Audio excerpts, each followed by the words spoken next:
purveyors of internet content, Sanxion here.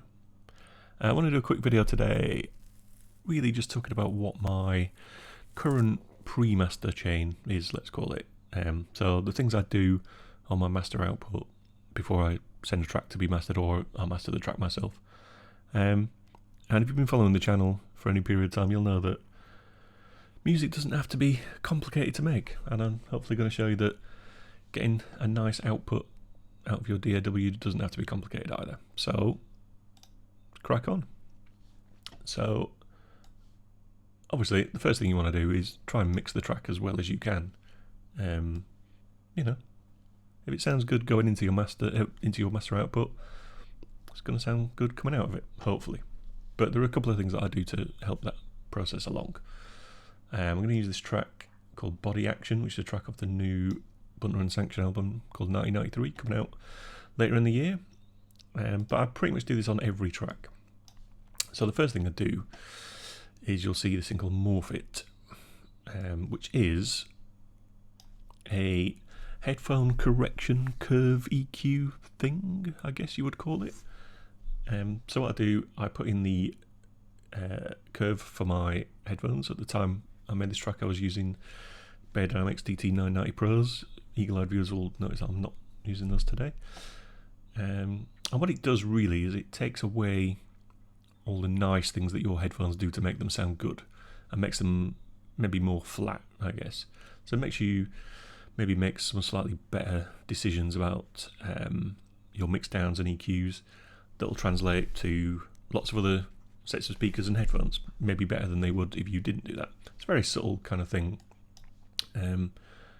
It'd be difficult to do that over the video, but I'll show you what it sounds like off and then what it sounds like on.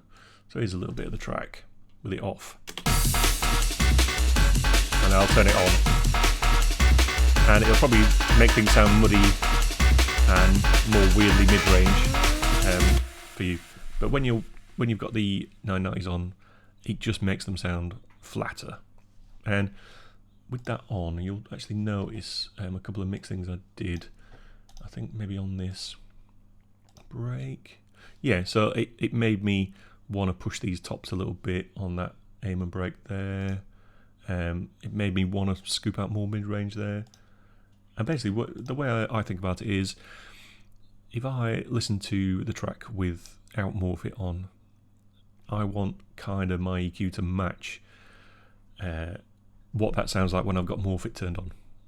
So basically I'm putting in all the nice stuff that my headphones are kind of doing automatically. I'm putting that stuff back in by taking them out so that I don't hear them, if that makes sense.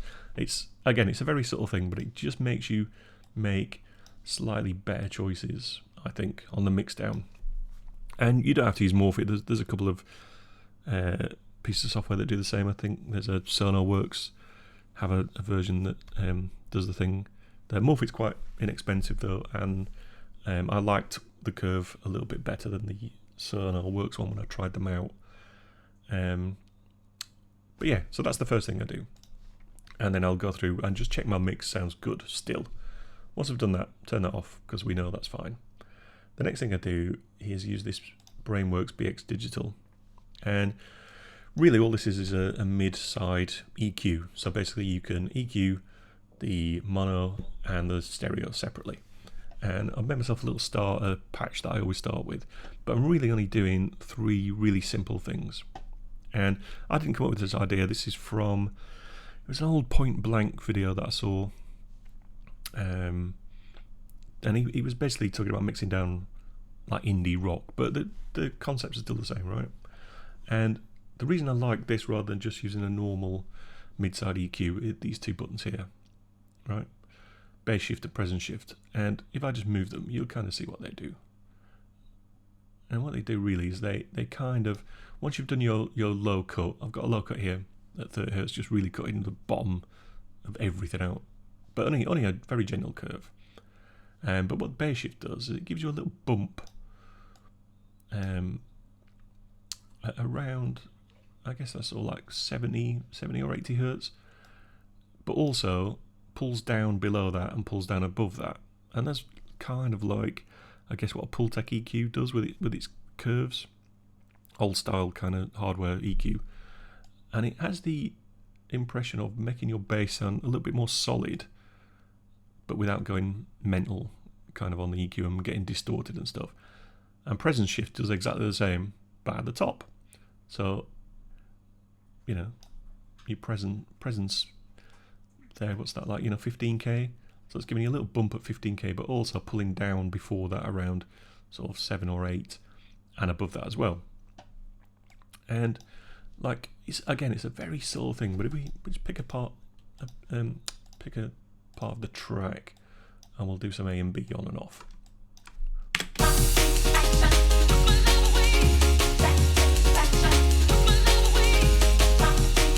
So if we turn bass shift and presence shift off, it kind of sounds a little bit flatter. Like, if I put my starter back on, it's a very, very subtle thing, but it kind of cleans up that bottom end.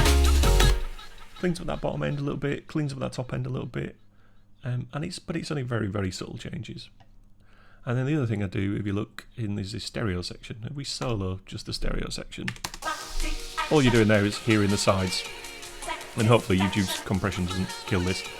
And what I do here is, over time, obviously, as you add reverbs and delays and all that kind of stuff, we should all be, EQing that stuff, but we don't. And over time, those reverbs and delays and stuff going on the stereo field just builds up, and you do get some like bottom end stuff that we don't really need. Like, there's quite a lot of wideness on that reverb on those vocals, but we don't really need the bottom end of it. So what I do is I kind of roll this back until I feel it starting sounding a bit thin, and then just pull it back a little bit. And what that does, it again, like I say, it cleans up that sort of bottom mid in your stereo field, and you just end up with a slightly clearer output. Like, we turn it all off, it just sounds a little bit flatter to me. All of a sudden, that stereo stuff feels like it's a bit more alive. And one last little thing I do, it's got this little mono maker button, and all that does is you give it a frequency, and it just says everything under that mono, no stereo. So I usually put that roughly where my sub bass is hitting. So everything below, like, where my sub bass fundamental is, and below that I don't want any stereo stuff in there. And that's really just catching anything of that. There probably isn't any, to be honest, because I would mix all that stuff correctly, hopefully. And yeah, that's it, really. Once I've done all that, if it's going to mastering, that's just it. I'll make sure I'm hitting around -6. And I'll sometimes cheat that by pulling the main fader down, as you've seen I've done there. If I'm mastering that myself, I will put something like Ozone on, just with not really doing anything else, just a little bit of EQ. For some reason I decided I was going to boost that little EQ there for my temporary master, and a limiter just to make it loud and playable. And that's it. Dead simple. Like I say, you don't have to use this Brainworx thing. The only reason I use it is because the point blank video that I watched used it, and I thought it was nice and easy to use, and I like this sort of bass shift, presence shift way of thinking about things. But you could just use any EQ that uses that has a mid-side function, like Pro Q lets you do that. I think Frequency, the built-in one in Cubase, lets you do that. But yeah, nice and simple. I hope you got something out of that. If you did, leave us a like. If you didn't, leave us a like anyway. You know how it goes. See you next time.